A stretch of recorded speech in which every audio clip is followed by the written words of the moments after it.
Hey guys, welcome back to my channel. I know you guys have been asking it so many times during my live streams, so in today's video I'm gonna show you my controller settings. But before we move on, make sure to subscribe to my channel for more eFootball content, and for now, enjoy this video.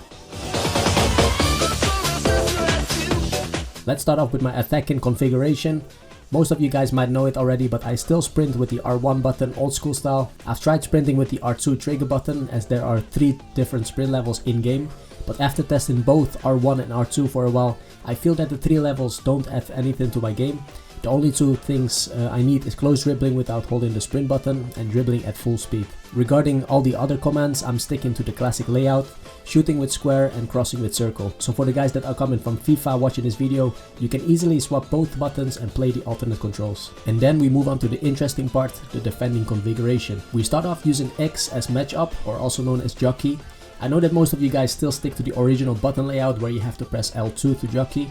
The reason I'm using X is that sometimes I want to make use of a standing tackle straight after jockeying, and to do a standing tackle I have to double tap X, so it will be quicker for me to perform the standing tackle after using matchup.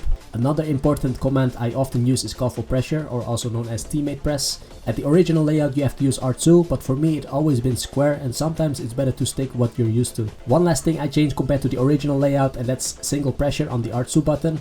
I've tried shoulder charge over there as well, but when I want to perform the super cancel, my player will make these shielding animations instead of running manually, and it feels more natural using pressure instead. As last but not as least, we've got the detailed settings. Cursor change is a very important one for me, and in this case I go with semi assist. As you can see here, I want switching players to be manual as possible when defending, and I want it automatically when attacking. With assisted or semi-auto, you will notice a lot of sudden player switching between players when defending, and that will cause a lot of mistakes when you're defending if you're good in reading your opponent's passes. For the cursor type, I will show you examples of how it looks like for each cursor type.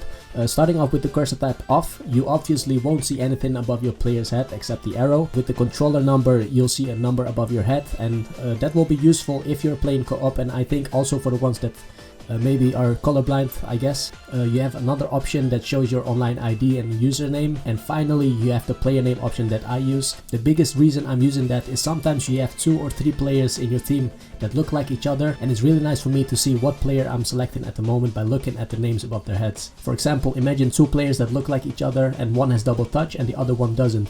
It will be good to know you're selecting the right player without having to look at the bottom of the screen, and that will save you time even though it's milliseconds, but it can make a difference when you're playing on the highest level. Okay, for the ones that don't understand the manual cursor change tab, I'm gonna show you examples of both ball and player orientated. If you pick ball orientated, when switching player it will use the ball as a base point. Sometimes you'll have 2 of your teammates standing close to each other, and then you might select the wrong player. And when you pick player orientated, it will use the selected player as base point. I personally find it easier and more accurate to switch players when I'm using the selected player as center point. Okay, we then move on to a very sensitive part of the video, the pass level.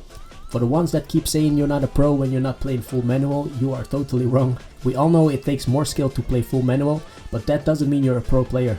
The only pro players are the ones that are signed by professional football clubs and play in the eFootball Championship Pro League. And these tournaments mostly have pass level restrictions, like only using pass level 3 for example. So stop hating the players but hate the game for not sticking to only 1 or 2 pass levels. We as pro players adapt to the regulations of the tournaments, and besides that we always go for the easiest and most efficient pass level because we're playing for the big stacks. And in my case, at the moment I use pass level 2, where the low passes are mostly assisted, so you don't have to think about the power or the accuracy of the pass.